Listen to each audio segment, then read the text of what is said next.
Okay, we're ready to start. Okay. This is an oral history interview conducted for the Witness to War Serving a Nation project at Nauset Regional High School on Cape Cod, Massachusetts. For the sake of this interview, please state your full name and community in which you now reside. William A. Lambert, Northeastham, Massachusetts. How did you end up on Cape Cod? I'm married to an old Yankee. The Mayflower says that at least 5 of my wife's kin were on it, 5 different families. And she's always loved the Cape. And when I retired from the University of Massachusetts in '96, friends of ours had places down here, and we visited them. So what we did is we bought a lot, built a house, and we've been living here since '96. What inspired you to join the military? I was always interested in it. As a kid growing up, World War II was on. And in the newspapers, there would be maps showing where all the different units were and what they were doing and everything else. And I got fascinated by it and followed it. And I had a collection of documentation that showed almost every single day. And the other thing that happened is that one of my father's cousins was visiting us from Rhode Island, and there was no television back then, but we were listening to the radio, and all of a sudden the announcer stated, "The Japanese have just attacked Pearl Harbor." Well, I had no idea where Pearl Harbor was, and my father's cousin turned pale and she fainted. Her husband was in the Navy at Pearl Harbor, and luckily he didn't get wounded, but many of his shipmates got killed. So therefore, but I've always liked the Army, not the Navy or the Air Force. I like Army. How did your family respond to you going into the military? With one of my uncles, when he was 18, growing up in Worcester, joined the National Guard. And when World War II started, he was an infantry sergeant. And so I was always fascinated by that fact. And when the war started, they federalized the Guard. In other words, they called them all to active duty. And with the large numbers being inducted or volunteering, they needed what they call cadre. Now, cadre are your sergeants and corporals, and so they completely split up the 24th YD Division and put it into the various units all over the country. And my uncle wound up in the Texas and Oklahoma Division. And as luck would have it, at D-Day, he stormed the beaches at Normandy as an infantry sergeant, and the casualties were pretty bad. And a month later, at the Battle of St. Lo, where the Germans were counterattacking, he got severely wounded and really got hurt badly. And luckily, at the aid station that he was brought into, some of his buddies from Worcester were medics, and they saw what happened. And he survived. And he lived to be 97 and a half years old. And any time I would see him, he wanted to know about me being in the military and what my 2 Army sons were doing. And he never forgot a thing. And so I've been kind of hooked on the Army for a long time. What was your position in the military? I had a very short career. When I finished high school, I worked a year in order to make money to go to UMass. And at UMass, being a land-grant college, it was compulsory that you took 2 years of ROTC. You had a choice of Air Force, which I didn't want, or Army, and I wanted Army. And back then, ROTC was what they call branch, and the branch was armor. We used to drive tanks around the campus. And students hear that today and say, wow, you know. And it was compulsory that you take 2 years, and then the next 2 years you had to volunteer for. And I got accepted into the program, and you, between your junior and senior year, you went to your branch, which was armor, which was at the Armored School down at Fort Knox in Kentucky, and for 6 weeks they indoctrinated you into what armor was. And it was cool, you know, riding around in tanks and different things and shooting the big guns and then finally when I went on active duty, I went to the Armored School at Fort Knox. I went on active duty on the 11th of July in 1953 and finished up at the Armored School that October and got assigned to the 3rd Armored Division, which was a very, very busy time at the time because the 2nd Armored Division was in Germany, and we were engaging in the largest training exercise since World War II. And the 3rd Armored Division was going to go to Germany to replace the 2nd Armored, and the 2nd Armored was going to come and stay at Fort Knox in Kentucky.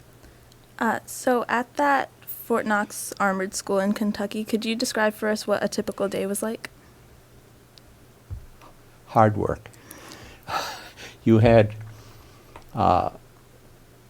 we had 113 second lieutenants together from all over the country. And the only commonality we had was that we were armored officers. And you would have to walk to classes. You'd have lots and lots of lectures on tactics. And then you had field work where you would actually be driving a tank or driving other kinds of equipment. You would have gunnery. You'd be shooting different weapons. You would go anything that an armored division had. While you were there, they trained you on it. So you had diversification so that when you eventually had your own unit, you were supposed to know exactly what you were talking about. What was it like arriving at Fort Knox?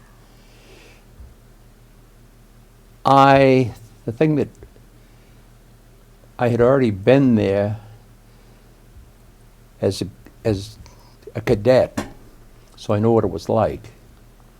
And Fort Knox is one of the larger bases in the United States.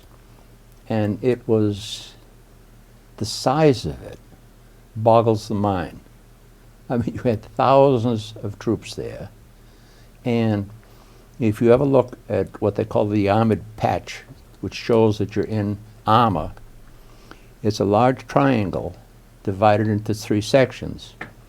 And one section is blue, one is red, and one is yellow.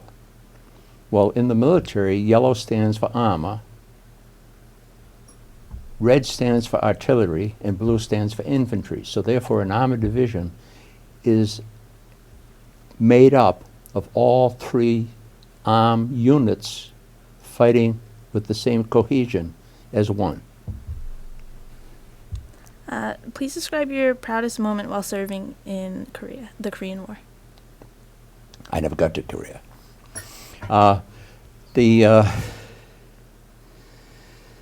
With my background, I started landscape when I was 12. So I knew plant materials, I knew topography, I knew contours and everything else. And I developed some tank fighting tactics that nobody had ever thought of before as a young second lieutenant. And the Armored School investigated it and everything else. And when my sons were on active duty many, many years later, they employed some of the same tactics that I had suggested. So that, and all it was common sense. And but to have that done, you know, so if somebody was actually listening, but most people, when they went into the service, had never had dirt under their fingernails. And I'd been working for many, many years in order to make the money to go to college. So that it was very satisfying. Could you go into more detail about the type of tactics that you devised? Well, what it was is that when we first started learning about how to fire the guns on a tank, you had what they call bracket firing. And you fired at the target, and you saw the burst in your scope, and you had missed the target. So therefore, they would move to the left or the right, or up or down, given segments. And they would keep doing that and using more and more shells, and still not having hit the target. Sometimes it would take 4 shots to hit the target. And so a group of us used a little bit of common sense and said, wait a minute, where the first round hits, move that spot on your scope onto the target. It's called burst on target. You get a second round hit. What kind of injuries affected your service? One day, they put 56 stitches in my face. My right eye was gone. They probed debris up my brain for 8 hours, and I was under anesthesia for 24 hours. And as an officer, I had a private room across the nurse's station. Rank has its privileges, remember that. And one day I could see into the nurse's station, there was nobody in there, so I did what you'd do. I got out of bed, went in and read my chart. That's definitely a no-no. And the first entry says, Lieutenant Lambert's going to die, and if he survives, he'll be a vegetable with serious brain damage. Well, we all know the brain damage occurred, but I don't fine, you know. And but that ended my military career, and I wanted to stay in the Army. Yeah. What caused that injury? It was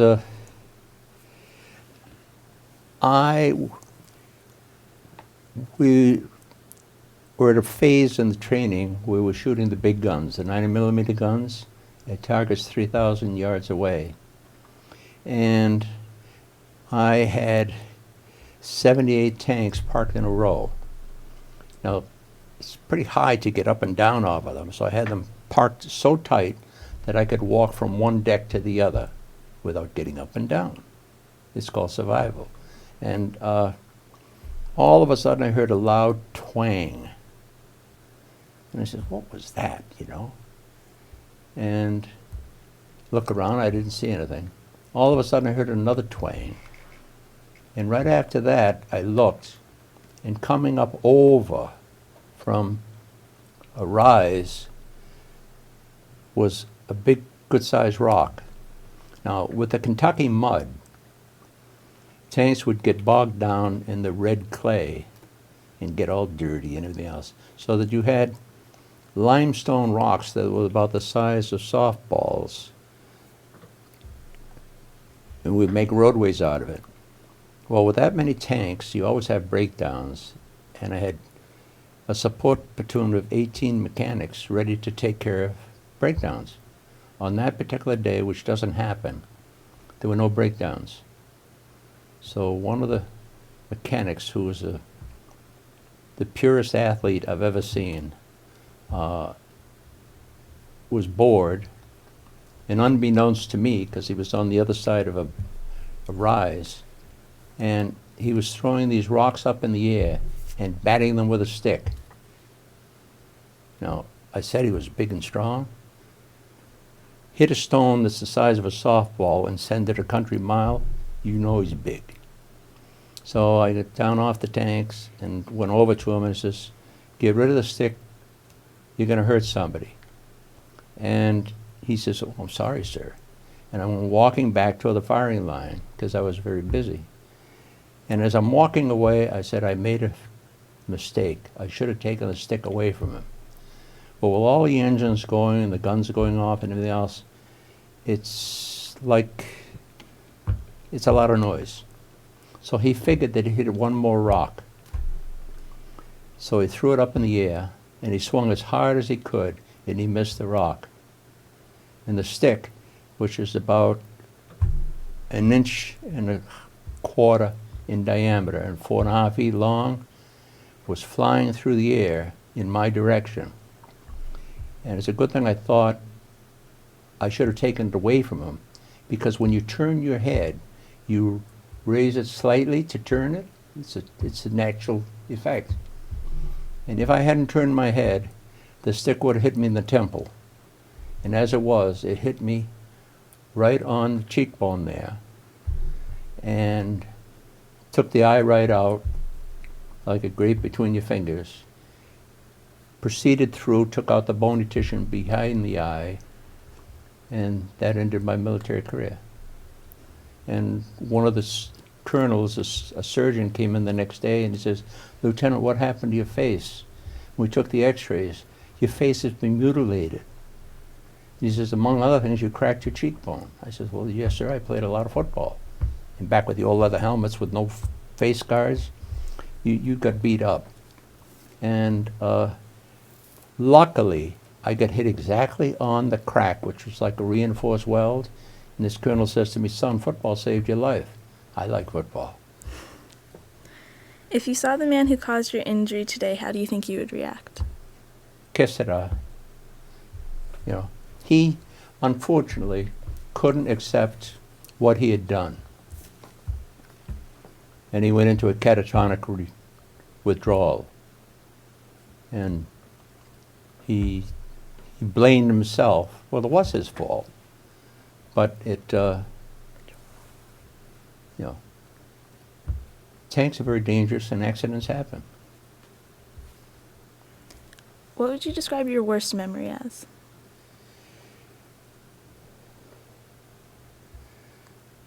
The when I was in the hospital, when I got hurt, they sent through a follow-up. They never notified my parents that I was severely injured. And I wrote a letter home saying that I'm fine. And if you got a letter from your son from a military hospital saying he's fine, what's he doing in the military hospital? So they call the Red Cross contacted the Army, and as I said, my room was across the nurse's station. I heard the phone ring in there, and all of a sudden I heard somebody say, well, Lieutenant Lambert, one moment. You know, I says, yeah, I got a phone call. And one of the medics, who wasn't too bright, because their job is to simply do bedpans and that kind of thing, went to my chart, and he didn't know how to read a chart. He wasn't trained for that. And he read the first entry, not the last. And not knowing who he was talking to, he says, oh, Lieutenant Lambert, he's going to die. And my father was stunned, and 5 days later he dropped dead at age 49. So I kind of wish that I had never told, you know, anybody to call home or anything like that until somebody could be with my father to, but I mean, his death was he was too young. Never saw my kids, all the grandkids, great-grandkids, and everything else. But some people say it's called kismet, or que sera, sera. So you cannot dwell on that which you can't change. How did losing your father affect your life?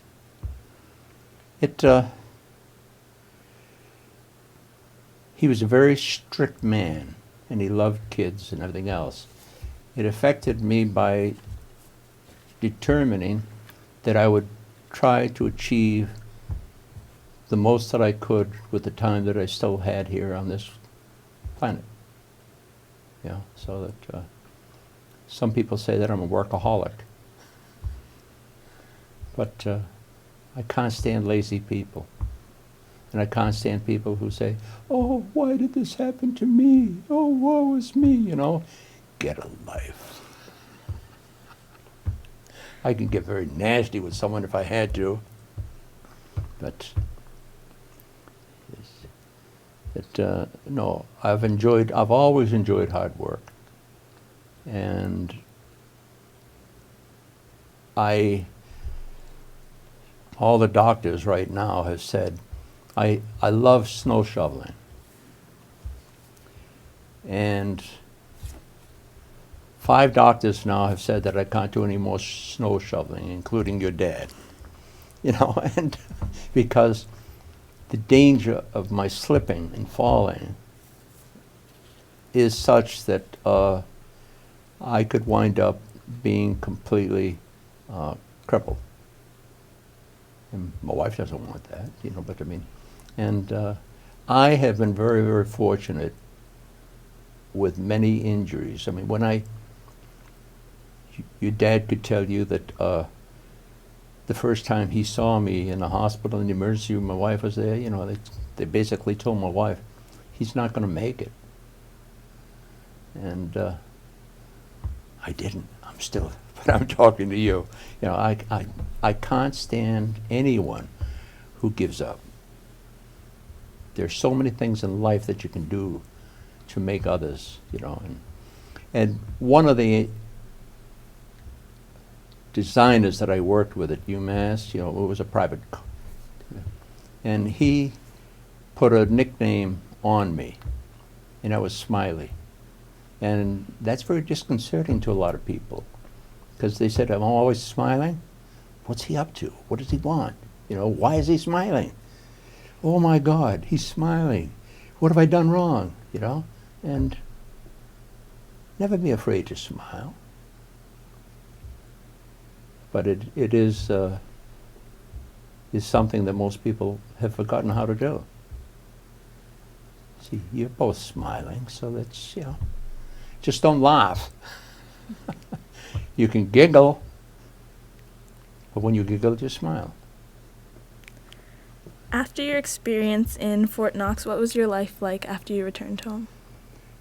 When they retired me, and I went to grad school at UMass and got my graduate degree. And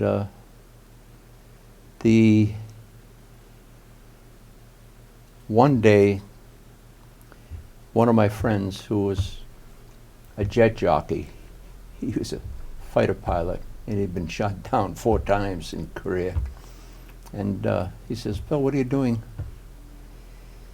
you know, this Saturday night? I says, not doing anything. He says, you want to be a chaperone? I said, what? He says, yeah. He says, my fraternity and a sorority are having a bash. And what do I have to do? You just sit there. You have to be an admin. I'm already a retired Army officer, and here he is, you know, flying jets. And so that, and when I was at this bash, I spotted a young woman and asked her if I could take her home. And somebody else was taking her home, you know. Well, that's now the mother of my 6 children. So that it's What were your reactions to your children joining the military? I was very pleased. I don't worry about them. My oldest son lives an extremely dangerous life in Afghanistan, you know, and he speaks Hindi, Urdu, Pashto, and some Russian. But he's one of the top experts on Afghanistan in the world today. And as a result, the people that don't like us keep trying to kill him by blowing up things and stuff like that, that he's just left an area and the bombs go off. And the Afghans have a nickname for him, the man who walks on water. Now, the being good at what you do sometimes means that you will wind up with people who are envious of your abilities. What are your thoughts about how the military functions today? There's one thing, and people say I'm a warmonger. When I went into the military, you had a choice. And if you didn't enlist or get involved with something, like the National Guard or the Reserves or ROTC, you get drafted. I firmly believe that we should have universal military training. And people say, well, you're a warmonger. Two nations which have been peaceful for years, which people say, well, you know, they don't deal with the military. Switzerland and Sweden have universal military training. Everyone is trained. And of course the Israelis have it for men and women because that's the only way they can survive, but with universal military training. And in today's army now, which just came out this last week or so, women can now in our military take combat roles. And if you're safe, it means that you're not supposed to ever be sorry. And if you are weak, there are so many idiots in the world who try to take the goodness from you, and they figure, well, they're not going to fight back. They're namby-pambies, so we can take them over. And the only way that you can be free is to be ready for anything. What are your ideas about women in combat? The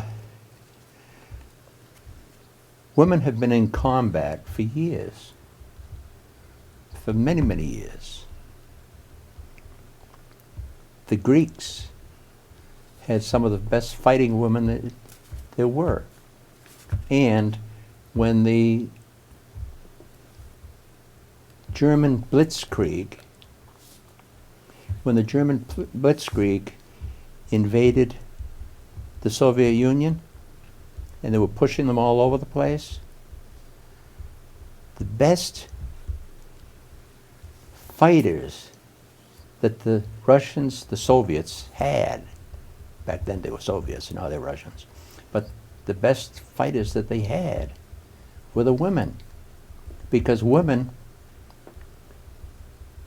they think their homes have been destroyed, their families have been destroyed, their loved ones have been killed, so therefore they were vicious against the enemy.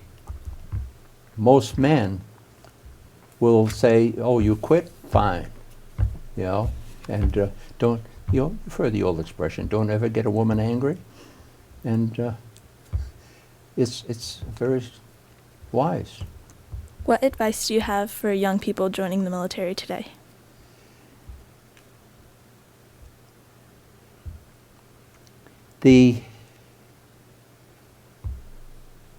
My feeling is this: rank has its privileges. Work hard and get yourself a commission. Because I had now and then I would run into a young man who was just top caliber. And I'd say, I'd like him to go to officers training. Oh, no, sir, I can't be an officer because someday I might have to give an order and somebody might get killed. I says, now you've been in the Army long enough. How much respect do you have for most of the officers that are telling you what to do?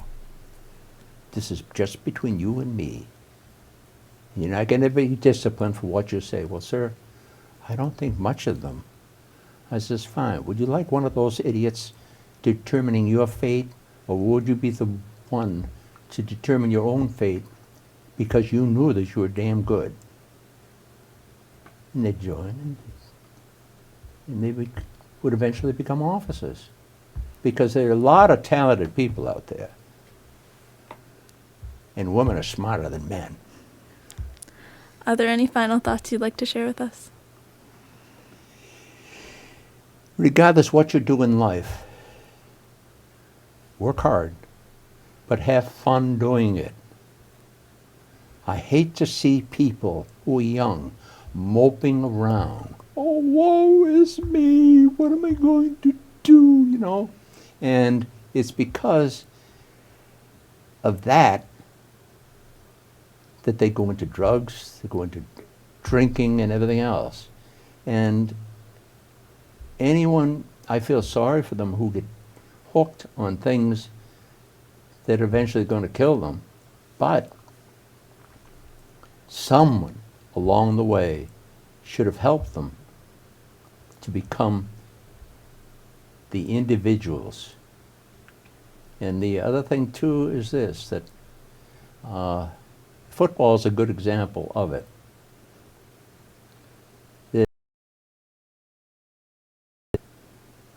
And many, many years ago when I played football, we had a quarterback who thought that he was really great.